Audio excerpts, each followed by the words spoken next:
Hi అండి. Welcome back to our channel government jobs. Andhra Pradesh రాష్ట్రం నుంచి ఇంకొక నోటిఫికేషన్ అయితే వచ్చింది. ఇది వైజాగ్ నుంచి వచ్చింది. ఆప్కోస్కి సంబంధించి అనమాట, అవుట్సోర్సింగ్కి. ఇందులో భర్తీ చేయే పోస్టులు ఏంటంటే డేటా ఎంట్రీ ఆపరేటర్.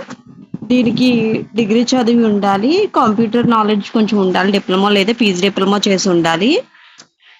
డేటా ఎంట్రీగా మనకి ప్రీవియస్ ఎక్స్పీరియన్స్ ఉంటే అది యాడ్ చేస్తారనమాట. ఇక్కడ రిజర్వేషన్ పాయింట్స్ కూడా ఇచ్చారు. ఓసీ విమెన్కి ఒకటి, ఎస్సీ విమెన్కి ఒకటి, ఓసీ జనరల్ ఒకటి, బీసీఏ విమెన్ ఒకటి, ఓసీ జనరల్ ఒకటి, ఓసీ పిహెచ్ ఒకటి, ఎస్సీ జనరల్ ఒకటి అనమాట. మొత్తం ఏమో 7 పోస్టులు. Office subordinate 10th class pass అయితే చాలు. ఇందులో కూడా 5 పోస్టులు ఉన్నాయి. రోస్టర్ పాయింట్ ఇచ్చారు. ఓసీ విమెన్ ఒకటి, ఎస్సీ విమెన్ ఒకటి, ఓసీ జనరల్ ఒకటి, బీసీఏ ఉమెన్ ఒకటి, ఓసీ జనరల్ ఒకటి ఇచ్చారు. ఏజ్ లిమిట్ వచ్చి 18 సంవత్సరాల నుండి 42 సంవత్సరాల వరకు ఉండాలి. రిజర్వేషన్ అది ఫాలో అవుతారు. శాలరీ వచ్చి డేటా ఎంట్రీ ఆపరేటర్కి 18,500, ఆఫీస్ సబార్డినేట్కి 15,000. లాస్ట్ డేటు 3వ తారీఖు లోపు సబ్మిట్ చేయాలి. మే నెల 3వ తారీఖు. దీనికి కావాల్సినవి ఏమేంటంటే అర్హతల ధ్రువపత్రాలు, కుల ధృవీకరణ పత్రము, రేషన్ కార్డు, ఆధార్ కార్డు, పని అనుభవం ధృవీకరణ పత్రం, ఇతర ధృవీకరణ పత్రాలు. అంటే మన సర్టిఫికెట్స్ అన్ని జిరాక్స్లు పెట్టాలి మన అప్లికేషన్ ఫామ్తో పాటు.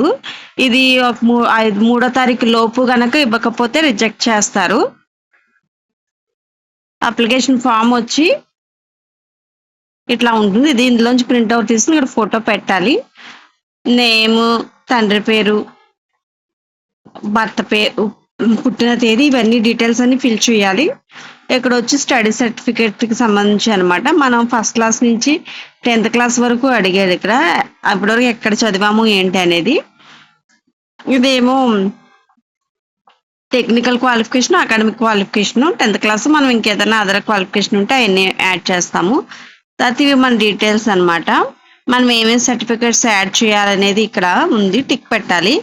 పుట్టిన తేదీ అంటే ఎస్ఎస్సి, స్టడీ సర్టిఫికేట్ల జాబితా ప్రకారం, తర్వాత కుల ధృవీకరణ, caste certificate, ration card, Aadhaar card, సాధారణ సర్టిఫికేట్ ఉంటే అది, లేదా తర్వాత సర్వీస్ సర్టిఫికేట్ అన్నమాట.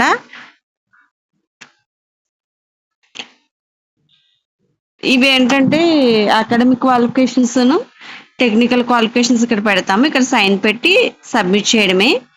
3వ తారీఖు వరకు అయితే ఉంది. ఎవరికైనా క్వాలిఫికేషన్ ఉంది అనుకుంటే అప్లై చేయొచ్చు. Thank you.